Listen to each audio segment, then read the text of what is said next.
Hi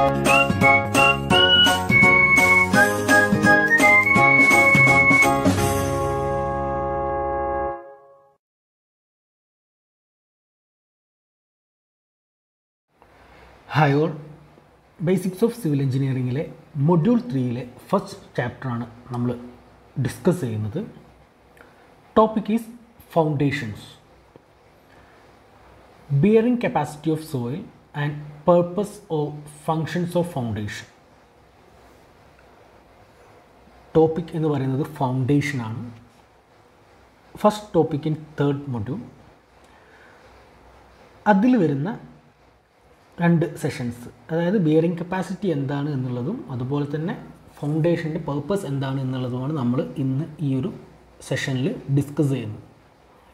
so foundation എന്ന് പറയുന്നത് നമ്മൾ ബിൽഡിംഗ് കോമ്പണൻറ്റ് പഠിച്ച സമയത്ത് പഠിച്ചിട്ടുണ്ട്. ബിൽഡിങ്ങിന് മെയിൻലി സബ്സ്ട്രക്ചർ, സൂപ്പർ സ്ട്രക്ചർ എന്നുള്ള രീതിയിൽ നമ്മൾ ക്ലാസിഫൈ ചെയ്തിട്ടുണ്ട്. സബ്സ്ട്രക്ചർ എന്ന് പറഞ്ഞു കഴിഞ്ഞാൽ ഗ്രൗണ്ട് ലെവലിന് ബിലോ ആയി നിൽക്കുന്ന പാർട്ടാണ്.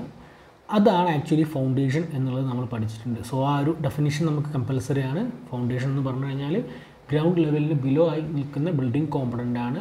And it is the substructure of A building. And അതിൻ്റെ ഫങ്ഷൻ, അതിൻ്റെ ഏറ്റവും ഇമ്പോർട്ടൻ്റ് ആയിട്ടുള്ള ഫങ്ഷൻ എന്ന് പറഞ്ഞാൽ എന്താ, അതിൻ്റെ മുകളിൽ നിന്നും വരുന്ന കംപ്ലീറ്റ് ലോഡിനെ യൂണിഫോം ആയിട്ട് സോയിലിലേക്ക് സപ്പോർട്ട് ചെയ്യുക അല്ലെങ്കിൽ ട്രാൻസ്ഫർ ചെയ്യുക എന്നുള്ളതും ആ ഒരു ബിൽഡിങ്ങിനെ സപ്പോർട്ട് ചെയ്ത് സ്റ്റേബിളായി നിലനിർത്തുക എന്നുള്ളതുമാണ് ഫൗണ്ടേഷൻ്റെ ബേസിക് ഫങ്ഷൻ എന്നുള്ളതും മനസ്സിലാക്കി വയ്ക്കുക. ഓക്കെ, സോ നമുക്ക് എന്താണ് ഇതിൻ്റെ ഫർദർ ഡീറ്റെയിൽഡ് ആയിട്ടുള്ള അനാലിസിസ് എന്ന് നോക്കാം. സോ ഞാൻ നേരത്തെ പറഞ്ഞ പോലെ തന്നെ ഫൗണ്ടേഷൻ്റെ ഒരു ബേസിക് ഡെഫിനിഷൻ എന്നുള്ള രീതിയിൽ നമുക്ക് കാണിക്കാം. First sentence, foundations are the structural components of the building which are in direct contact with ground and which transmit the loads of super structure to the ground. ഗ്രൗണ്ടുമായിട്ട് ഡയറക്റ്റ്ലി കോൺടാക്റ്റുള്ള ഒരു structural component ആണ് ഇത്. നമ്മുടെ മുകളിൽ നിന്നുമുള്ള super സ്ട്രക്ചറിൽ നിന്നുമുള്ള ലോഡിനെ ഡയറക്റ്റ്ലി ഗ്രൗണ്ടിലേക്ക് ട്രാൻസ്മിറ്റ് ചെയ്യും എന്നുള്ളത് തന്നെയാണ് ബേസിക് ഡെഫിനിഷൻ എന്നുള്ള രീതിയിൽ നമുക്ക് പറയാം. ആൻഡ് സബ്സ്ട്രക്ചറിൻ്റെ പാർട്ടായിട്ട് അല്ലെങ്കിൽ സബ്സ്ട്രക്ചറായിട്ട് അറിയപ്പെടുന്ന ബിൽഡിംഗ് കോമ്പണൻ്റ് ആണ് ഫൗണ്ടേഷൻ എന്ന് പറയുന്നത്. Okay, so first of all നമുക്ക് ബിയറിംഗ് കപ്പാസിറ്റി ഓഫ് സോയിൽ എന്നുള്ളത് എന്താണെന്ന് പഠിക്കാം. സിലബസ് നോക്കുകയാണെങ്കിൽ ബ്രീഫ് ഡെഫിനിഷൻ എന്നുള്ള രീതിയിൽ ബിയറിംഗ് കപ്പാസിറ്റി ഓഫ് സോയിൽ എന്ന് പറഞ്ഞിട്ടുണ്ട്. എക്സാമിനേഷനും ചോദിച്ചിട്ടുണ്ട് define bearing capacity of soil എന്നുള്ള രീതിയിൽ. സോ ഇമ്പോർട്ടൻ്റ് ആണ്, വളരെ സിമ്പിളായിട്ടുള്ള ഒരു കണ്ടൻ്റ് ആണ്. Okay, so bearing capacity of soil എന്ന് പറഞ്ഞു കഴിഞ്ഞാൽ ഞാനിവിടെ അണ്ടർലൈൻ ചെയ്ത് കാണാം. The supporting power of soil without any failure is called bearing capacity. ഏറ്റവും സിമ്പിളായിട്ട് പറഞ്ഞാൽ അത് തന്നെയാണ് അതിൻ്റെ definition. Supporting power of soil without any failure is called bearing capacity. Bear ചെയ്യാനുള്ള കപ്പാസിറ്റി, അതായത് ഒരു പെർട്ടിക്കുലർ ലോഡ് അല്ലെങ്കിൽ ഒരു പെർട്ടിക്കുലർ എമൗണ്ട് ഓഫ് വെയ്റ്റ് മുകളിൽ വന്ന് പ്രഷറൈസ് ചെയ്യുമ്പോൾ അതിനെ സേഫായി സപ്പോർട്ട് ചെയ്യാനുള്ള സോയിലിൻ്റെ കപ്പാസിറ്റിയെയാണ് ബിയറിംഗ് കപ്പാസിറ്റി എന്ന് പറയുന്നത്. നമ്മൾ ചില സ്ഥലത്തൊക്കെ വീട് അല്ലെങ്കിൽ ബിൽഡിംഗ് ഒക്കെ മണ്ണിലേക്ക് തകർന്നടിഞ്ഞ് വീഴുന്നത് കണ്ടിട്ടുണ്ടായിരിക്കും. സോ അവിടെ നമ്മൾ മനസ്സിലാക്കേണ്ടത് സോയിലിൻ്റെ ബിയറിംഗ് കപ്പാസിറ്റി നഷ്ടപ്പെട്ടു എന്നുള്ളതാണ്. അതായത് ആ സോയിലിന് അതിന് മുകളിൽ വരുന്ന ആ ലോഡിനെ കപ്പാസിറ്റി അല്ലെങ്കിൽ അതിനെ താങ്ങി നിൽക്കാനുള്ള, സപ്പോർട്ട് ചെയ്ത് നിലനിൽക്കാനുള്ള ആ ഒരു കപ്പാസിറ്റി നഷ്ടപ്പെട്ടു. അതുകൊണ്ടാണ് ബിൽഡിംഗ് തകർന്നു വീണതെന്ന് നമുക്ക് മനസ്സിലാക്കാം. സോ അത്തരത്തിൽ മുകളിലുള്ള ലോഡിനെ സപ്പോർട്ട് ചെയ്യാൻ കേപ്പബിൾ ആയിട്ടുള്ള ആ സോയിലിൻ്റെ കപ്പാസിറ്റി അല്ലെങ്കിൽ പവറിനെയാണ് നമ്മൾ ബിയറിംഗ് കപ്പാസിറ്റി എന്ന് പറയുന്നത് without any failure. Okay, so നമ്മൾ ഒരു ഫൗണ്ടേഷൻ, നമ്മളൊരു building, different kind of buildings ഉണ്ട്, ഡിഫറെൻറ്റ് ടൈപ്സ് ഓഫ് ഫൗണ്ടേഷൻസ് ഉണ്ട്. വരുന്ന ചാപ്റ്റേഴ്സിൽ നമ്മൾ പഠിക്കുന്നുണ്ട് അതിനെക്കുറിച്ചെല്ലാം. സോ ഒരു ഫൗണ്ടേഷൻ സെലക്ട് ചെയ്യുമ്പോൾ നമ്മൾ ഒരുപാട് കാര്യങ്ങൾ അനാലിസ് ചെയ്യാനുണ്ട്. So the selection of suitable foundation is an important task for any structure. ഏതൊരു സ്ട്രക്ചറിലും അതിൻ്റെ ഫൗണ്ടേഷൻ്റെ ടൈപ്പ് ഏതാണ് അല്ലെങ്കിൽ ഏത് ഫൗണ്ടേഷൻ ഉപയോഗിക്കണം എന്നുള്ളത് സെലക്ട് ചെയ്യുക എന്ന് പറയുന്നത് ഒരു ഇമ്പോർട്ടൻ്റ് ആയിട്ടുള്ള ടാസ്ക് തന്നെയാണ്. Okay, the type, depth, shape, size of the foundations are to be determined so that it can safely transmit the load to the soil. ഫൗണ്ടേഷൻ്റെ ടൈപ്പ്, ഡെപ്ത്ത്, ഷേപ്പ്, സൈസ്, ഇത്രയും കാര്യങ്ങൾ എന്താണെന്നുള്ളത് ഡിറ്റർമിൻ ചെയ്യണം. അതായത് uniformly safely ലോഡിനെ സോയിലിലേക്ക് transmit ചെയ്യാൻ പറ്റുന്ന foundation ഏതാണെന്ന് മനസ്സിലാക്കണമെങ്കിൽ ഏത് ടൈപ്പ് ഫൗണ്ടേഷൻ ഉപയോഗിക്കണം, എത്ര ഡെപ്തിൽ നമ്മൾ ഫൗണ്ടേഷൻ കൊടുക്കണം, ഏത് ഷേപ്പുള്ള ഫൗണ്ടേഷൻ ആയിരിക്കണം, അതുപോലെ തന്നെ എത്ര സൈസുള്ള ഫൗണ്ടേഷൻ ആയിരിക്കണം തുടങ്ങിയ കാര്യങ്ങളെല്ലാം അനലൈസ് ചെയ്ത് അണ്ടർസ്റ്റാൻഡ് ചെയ്താൽ മാത്രമേ നമുക്കൊരു നല്ല ഫൗണ്ടേഷൻ സെലക്ട് ചെയ്യാൻ പറ്റുള്ളൂ. ഓക്കെ, സോ നമ്മുടെ ഒരു ബിൽഡിംഗ് സ്ട്രക്ചറിൻ്റെ ലോഡ് ഫൈനലി നമ്മൾ ട്രാൻസ്ഫർ ചെയ്യുന്നത് ഈ പറയുന്ന സോയിലിലേക്കാണ്, and it is through the foundation. Okay, so ഇത്രയും ഇമ്പോർട്ടൻ്റ് ആയിട്ടുള്ള അല്ലെങ്കിൽ ഒരു ഇൻറ്റഗ്രൽ പാർട്ടായ ഒരു ബിൽഡിംഗ് കോമ്പണൻ്റ് ആണ് ഫൗണ്ടേഷൻ. സോ അതിൻ്റെ സ്ട്രെങ്ത് സ്റ്റഡി ചെയ്യുക എന്നുള്ളത് വളരെ ഇമ്പോർട്ടൻ്റ് തന്നെയാണ്. സോ ബെയറിംഗ് കപ്പാസിറ്റി എന്ന് പറഞ്ഞു കഴിഞ്ഞാൽ ഞാൻ ആദ്യം പറഞ്ഞ പോലെ supporting power of soil without any failure ആണ് ബെയറിംഗ് കപ്പാസിറ്റി. ബെയറിംഗ് കപ്പാസിറ്റി കണ്ടുപിടിക്കുന്നത് അവിടെ വരുന്ന ബിൽഡിങ്ങിൻ്റെ കംപ്ലീറ്റ് ലോഡ് സേഫായിട്ട് സോയിലിലേക്ക് ട്രാൻസ്ഫർ ചെയ്യാൻ പറ്റുമോ ഇല്ലയോ എന്നുള്ളത് അണ്ടർസ്റ്റാൻഡ് ചെയ്യാൻ വേണ്ടിയിട്ടാണ്. സോ ഏത് ഫൗണ്ടേഷൻ ഉപയോഗിക്കണം എന്ന് നമ്മൾ മനസ്സിലാക്കണമെങ്കിൽ ആ ബിൽഡിങ്ങിനെ കുറിച്ച്, അതിൽ വരുന്ന ലോഡിനെ കുറിച്ചുള്ള ഒരു പഠനം നടത്തണം. അതുപോലെ തന്നെ ഫൗണ്ടേഷൻ്റെ ടൈപ്പ്, ഡെപ്ത്, ഷേപ്പ്, സൈസ് ഈ കാര്യങ്ങളെല്ലാം അനലൈസ് ചെയ്താൽ മാത്രമേ നമുക്ക് ബെയറിംഗ് കപ്പാസിറ്റി സോയിലിന് വേണ്ട അത്ര ഉണ്ടോ ഇല്ലയോ എന്നുള്ളത് മനസ്സിലാക്കാൻ പറ്റുള്ളൂ. ഓക്കെ, സോ നമുക്ക് ഈ ഒരു ബെയറിംഗ് കപ്പാസിറ്റിയെക്കുറിച്ചുള്ള ഡാറ്റ അല്ലെങ്കിൽ നോളജ് എന്ന് പറയുന്നത് വളരെ ഇമ്പോർട്ടൻ്റ് ആണ് ഒരു ഫൗണ്ടേഷൻ ഡിസൈൻ ചെയ്യാൻ എന്നുള്ളൊരു കാര്യം കൂടെ മനസ്സിലാക്കുക. അതിൻ്റെ കൂടെ തന്നെ നമ്മളൊരു ചെറിയൊരു കാര്യം കൂടെ മനസ്സിലാക്കുക, the factors depending bearing capacity. Bearing capacity depend ചെയ്യുന്ന ഡിഫറെൻറ്റ് ഫാക്ടേഴ്സ് ഏതൊക്കെയാണെന്നുള്ളത് കൂടെ പോയിൻ്റ് ചെയ്തിട്ടുണ്ട്. 4 ഫാക്ടേഴ്സാണ് ഇവിടെ കാണിച്ചിട്ടുള്ളത്. First one, properties of soil like cohesion, angle of internal friction, density. സോയിലിൻ്റെ ചില പ്രോപ്പർട്ടീസ് ബെയറിംഗ് കപ്പാസിറ്റിയെ ഡിപ്പെൻഡ് ചെയ്യുന്നുണ്ട്, അല്ലെങ്കിൽ ബെയറിംഗ് കപ്പാസിറ്റി ഡിപ്പെൻഡ് ചെയ്യുന്ന ചില സോയിൽ പ്രോപ്പർട്ടീസാണ് cohesion, angle of internal friction, density തുടങ്ങിയവ. സോ സോയിലിൻ്റെ ഡെൻസിറ്റി അത് ബെയറിംഗ് കപ്പാസിറ്റി ആയിട്ട് ലിങ്ക്ഡ് ആണ്. ഇൻറ്റേർണൽ ഫ്രിക്ഷൻ, ആങ്കിൾ അല്ലെങ്കിൽ കൊഹിഷൻ എല്ലാം ഇത്തരത്തിൽ ബെയറിംഗ് കപ്പാസിറ്റിയെ അല്ലെങ്കിൽ ബെയറിംഗ് കപ്പാസിറ്റി ഡിപ്പെൻഡ് ചെയ്യുന്ന എലമെൻസാണ്. Then allowable and differential settlement. നമ്മുടെ സോയിലിന് അനുവദനീയമായിട്ടുള്ള സെറ്റിൽ ചെയ്യുക എന്ന് പറഞ്ഞു കഴിഞ്ഞാൽ അതിന് സംഭവിക്കാൻ സാധ്യതയുള്ള ഒരു പൊസിഷനിലുള്ള മാറ്റം. വെർട്ടിക്കലി ഡൗൺവാർഡ് നമ്മുടെ സോയിൽ താഴുന്നുണ്ടെങ്കിൽ അല്ലെങ്കിൽ അതിൻ്റെ പൊസിഷൻ മാറി വരുന്നുണ്ടെങ്കിൽ ആ ഒരു പ്രോസസ്സാണ് സിംപ്ലി സെറ്റിൽമെൻറ്റ് എന്നൊക്കെ പറയുന്നത്. സോ അലോവബിൾ ആയിട്ടുള്ള സെറ്റിൽമെൻറ്റും അല്ലെങ്കിൽ ഡിഫറൻഷ്യൽ സെറ്റിൽമെൻറ്റ് ചില സമയത്ത് പെട്ടെന്ന് സംഭവിക്കാവുന്ന സെറ്റിൽമെൻറ്റൊക്കെ ഉണ്ട്. നമ്മൾ തന്നെ ചില വീടിൻ്റെ ഫ്ലോർ നോക്കിക്കഴിഞ്ഞാൽ ചില ഭാഗത്ത് നമ്മുടെ ഫ്ലോർ ടൈലൊക്കെ താന്നു പോയതൊക്കെ ആയിട്ട് കാണാൻ പറ്റും, കുറച്ച് പഴയ വീട്ടിലൊക്കെ ആണെങ്കിൽ. സോ അവിടെ താഴത്തുള്ള സോയിൽ സെറ്റിൽ ചെയ്ത ഒരു ഇഷ്യൂ കൊണ്ടാണ് അങ്ങനെ സംഭവിക്കുന്നത് നമുക്ക് മനസ്സിലാക്കാൻ പറ്റും. സോ അത്തരത്തിൽ ഡിഫറൻഷ്യൽ സെറ്റിൽമെൻറ്റ് അല്ലെങ്കിൽ അലോവബിൾ സെറ്റിൽമെൻറ്റിനെ നമ്മുടെ ബെയറിംഗ് കപ്പാസിറ്റി ഡിപ്പെൻഡ് ചെയ്യുന്നുണ്ട് എന്നുള്ളതാണ് മറ്റൊരു factor. Then position of water table. അണ്ടർഗ്രൗണ്ടിൽ നമ്മുടെ വെള്ളം എത്രത്തോളം ഹൈ ലെവലിൽ നിൽക്കുന്നുണ്ട് അല്ലെങ്കിൽ വെള്ളം നിൽക്കുന്ന ആ ഒരു ലെവലിനെയാണ് നമ്മൾ വാട്ടർ ടേബിൾ എന്ന് പറയുന്നത്. So position of water table bearing capacity depend ചെയ്യും. വെള്ളം വളരെ ഉയർന്ന ഹൈറ്റിൽ നിലനിൽക്കുന്നുണ്ടെങ്കിൽ അവിടെ ബെയറിംഗ് കപ്പാസിറ്റി കമ്പാരിറ്റീവ്ലി എന്തായിരിക്കും, കുറവായിരിക്കും. സോ സോയിലിന് അത്രയും ലോഡ് അവിടെ എടുക്കാൻ കഴിയില്ല, ലൂസ് സോയിലായിരിക്കും നനവ് എപ്പോഴും ഉള്ളത് കൊണ്ട്. സോ വാട്ടർ ടേബിളിൻ്റെ പൊസിഷൻ ഈ പറയുന്ന ബെയറിംഗ് കപ്പാസിറ്റിയെ ഡിപ്പെൻഡ് ചെയ്യുന്നൊരു ഫാക്ടർ തന്നെയാണ്. Then physical features of foundations like type, shape, size, rigidity.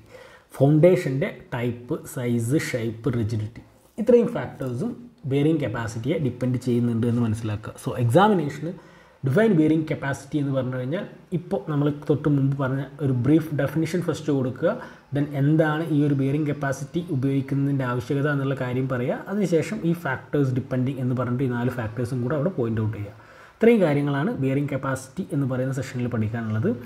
Next ഇതിൻ്റെ കൂടെ നമുക്ക് പഠിക്കാനുള്ളത് purpose or functions of foundation എന്നുള്ളതാണ്. നമ്മൾ ആൾറെഡി പറഞ്ഞ കാര്യം തന്നെയാണ്, പക്ഷേ അതിനൊന്നും കൂടെ ഒന്ന് പ്രോപ്പറായി ലിസ്റ്റ് ഔട്ട് ചെയ്യുക എന്നുള്ളത് മാത്രമാണ് നമ്മളിവിടെ ചെയ്യുന്നത്.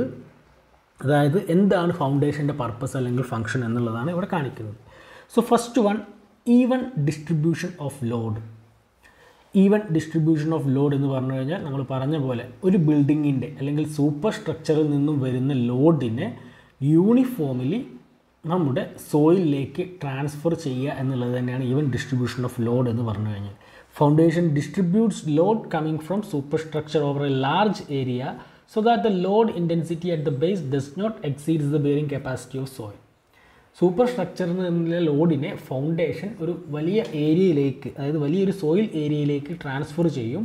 സോ അത്തരം ഒരു യൂണിഫോം ട്രാൻസ്ഫറിങ് നടക്കുന്നത് കൊണ്ട് നമ്മുടെ ബിയറിംഗ് കപ്പാസിറ്റി അത് അഫക്റ്റ് ചെയ്യില്ല. അതായത് നമ്മുടെ സോയിലിന് ആ ലോഡിനെ സേഫായിട്ട് സപ്പോർട്ട് ചെയ്ത് നിൽക്കാനുള്ളൊരു കപ്പാസിറ്റി ഉണ്ടായിരിക്കും. സോ ഫസ്റ്റ് ഫംഗ്ഷൻ എന്ന് പറഞ്ഞു കഴിഞ്ഞാൽ ഡിസ്ട്രിബ്യൂഷൻ ഓഫ് ലോഡ് തന്നെയാണ്. യൂണിഫോം ആയിട്ട് മുകളിൽ നിന്നുള്ള കംപ്ലീറ്റ് ലോഡിനെ സോയിലിലേക്ക് അല്ലെങ്കിൽ ഗ്രൗണ്ടിലേക്ക് ട്രാൻസ്ഫർ ചെയ്യുക എന്നുള്ളത് തന്നെയാണ് ഫൗണ്ടേഷൻ്റെ first function.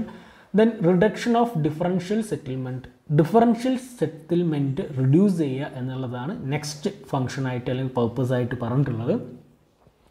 All the non-uniform loads from the superstructures are distributed properly on the subsoil by the foundation and hence differential settlement is minimized. Differential settlement means unequal settlement at different parts of building. അതായത് നമ്മൾ already പറഞ്ഞ പോലെ നമ്മൾ പ്രോപ്പറായിട്ടൊരു foundation കൊടുത്ത building ആണെങ്കിൽ മുകളിൽ നിന്നുള്ള lords uniformly മാത്രമേ ഗ്രൗണ്ടിലേക്ക് ട്രാൻസ്ഫർ ചെയ്യപ്പെടുകയുള്ളൂ. അല്ലെങ്കിൽ നോൺ യൂണിഫോം ലോഡ്സിനെ ആണെങ്കിൽ കൂടി അതിനെ പ്രോപ്പറായി യൂണിഫോം ആയിട്ടുള്ളൊരു ഡിസ്ട്രിബ്യൂഷനാണ് എൻഷുർ ചെയ്യുന്നത്. പക്ഷേ ആ ഒരു കാരണം കൊണ്ട് തന്നെ ഡിഫറൻഷ്യൽ സെറ്റിൽമെൻറ്റ് എന്ന് പറയുന്ന ആ ഒരു പ്രോസസ്സ് വളരെയധികം മിനിമൈസ് ചെയ്യപ്പെടാനുള്ള സാധ്യതയുണ്ട്. പക്ഷേ ബൈ ചാൻസ് ഡിഫറൻഷ്യൽ സെറ്റിൽമെൻറ്റ് സംഭവിക്കുകയാണെങ്കിൽ അത് മാക്സിമം മിനിമൈസ് ചെയ്യുക എന്നുള്ളത് തന്നെയാണ് നമ്മൾ ഈ പറഞ്ഞ ഫൗണ്ടേഷൻ്റെ ഫംഗ്ഷൻ. പക്ഷേ ഡിഫറൻഷ്യൽ സെറ്റിൽമെൻറ്റ് എന്ന് പറഞ്ഞു കഴിഞ്ഞാൽ സിംപ്ലി അതെന്താണെന്നാണ് ലാസ്റ്റ് സെൻറ്റൻസിൽ പറഞ്ഞത്, unequal settlement at different parts of building. ഞാൻ നേരത്തെ പറഞ്ഞ പോലെ ഏതെങ്കിലും ചില ഏരിയാസിൽ മാത്രം സോയിലൊന്ന് താഴ്ന്നു പോവുക അല്ലെങ്കിൽ ഗ്രൗണ്ട് ലെവലൊന്ന് മാറി വരിക, താഴുക, ആ ഒരു അവസ്ഥയ്ക്കാണ് ഡിഫറൻഷ്യൽ സെറ്റിൽമെൻറ്റ് എന്ന് പറയുന്നത്. ഫൗണ്ടേഷൻ അതിനെ മിനിമൈസ് ചെയ്യും, മാക്സിമം യൂണിഫോം സെറ്റിൽമെൻറ്റ് അല്ലെങ്കിൽ uniform distribution of load ensure ചെയ്യും. പക്ഷേ മേ ബി ഡിഫറൻഷ്യൽ സെറ്റിൽമെൻറ്റ് സംഭവിക്കാം, പക്ഷേ അതിൻ്റെ ഒരു ഇൻറ്റൻസിറ്റി കുറയ്ക്കുക എന്നുള്ളത് തന്നെയാണ് ഫൗണ്ടേഷൻ ഉപയോഗിക്കുന്നത് കൊണ്ടുള്ള benefit. Okay, third one is safety against sliding and over turning. Over turning അല്ലെങ്കിൽ സ്ലൈഡിങ് എന്ന് പറയുന്ന പ്രോസസ്സിൽ നിന്നും സേഫായിട്ട് ബിൽഡിങ്ങിനെ സപ്പോർട്ട് ചെയ്യുക അല്ലെങ്കിൽ സേവ് ചെയ്യുക എന്നുള്ളത് third purpose or function of ഫൗണ്ടേഷനായിട്ട് പറയുന്നുണ്ട്. Okay, foundation provide sufficient safety against sliding and overturning effects due to lateral loads. Lateral loads കാരണം വരുന്ന സ്ലൈഡിങ് അല്ലെങ്കിൽ ഓവർ ടേണിങ് ഇഫക്ട്സിൽ നിന്നും ബിൽഡിങ്ങിനെ സപ്പോർട്ട് ചെയ്യുക, സേഫ് ആയി നിലനിർത്തുക എന്നുള്ളത് ഫൗണ്ടേഷൻ്റെ മറ്റൊരു ഇമ്പോർട്ടൻ്റ് ആയിട്ടുള്ള ഫംഗ്ഷനാണ്.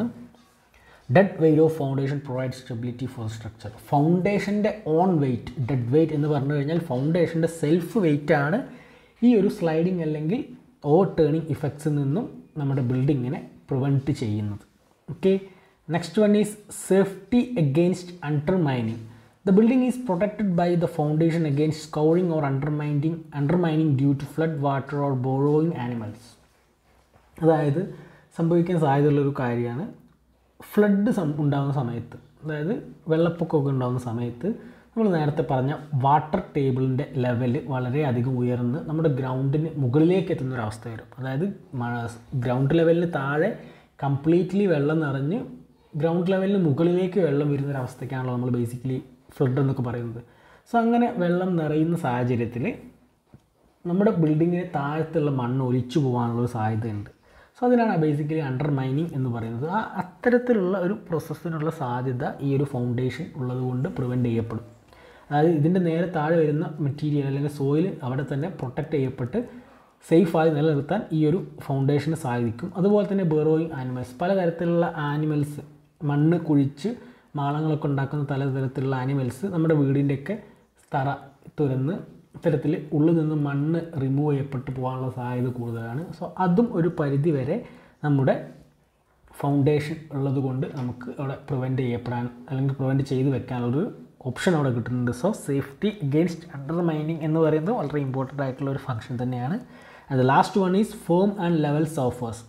ഫൗണ്ടേഷൻ നമ്മൾ കൊടുക്കുന്നത് നമ്മുടെ സൈറ്റിൻ്റെ കണ്ടീഷൻ അല്ലെങ്കിൽ അവിടുത്തെ ഒരു ഗ്രൗണ്ടിൻ്റെ ട്രെൻഡ് ചിലപ്പോൾ സ്ലോപ്പി ആയിരിക്കാം, ചിലപ്പോൾ അവിടെ കുറേ ഉയർച്ചയും താഴ്ചയൊക്കെ ഉള്ള തരത്തിൽ പല different kind of soil condition ആയിരിക്കാം. പക്ഷേ നമുക്കൊരു വീട് ഉണ്ടാക്കണമെങ്കിൽ ഒരു ഫ്ലാറ്റ് അല്ലെങ്കിൽ ഒരു ഫേം ലെവൽഡ് സർഫേസ് വേണ്ടി വരും.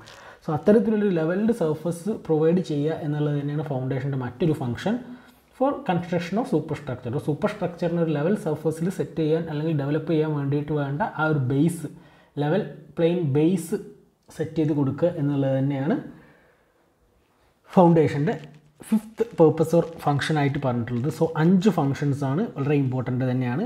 Even distribution of load, reduction of differential settlement, safety against sliding and overturning, safety against undermining and form and level surface. ഇത്രയും ഫംഗ്ഷൻസ് ആണ് ഫൗണ്ടേഷൻ നമുക്ക് പഠിക്കാനുള്ളത്. സോ ഈ ഒരു സെഷനിൽ ബെയറിംഗ് കപ്പാസിറ്റി എന്താണ്, എന്തിനു വേണ്ടിയാണ് ഇത് കണ്ടുപിടിക്കുന്നത്, എന്തൊക്കെ ഫാക്ടേഴ്സാണ് അതിനെ ഡിപ്പെൻഡ് ചെയ്യുന്നതെന്ന് പഠിച്ചു. അതുപോലെ തന്നെ ഫൗണ്ടേഷൻ്റെ ഫംഗ്ഷൻ അല്ലെങ്കിൽ പർപ്പസ് എന്താണെന്നുള്ള കാര്യവും പഠിച്ചു. Okay, that's all about it. Thank you.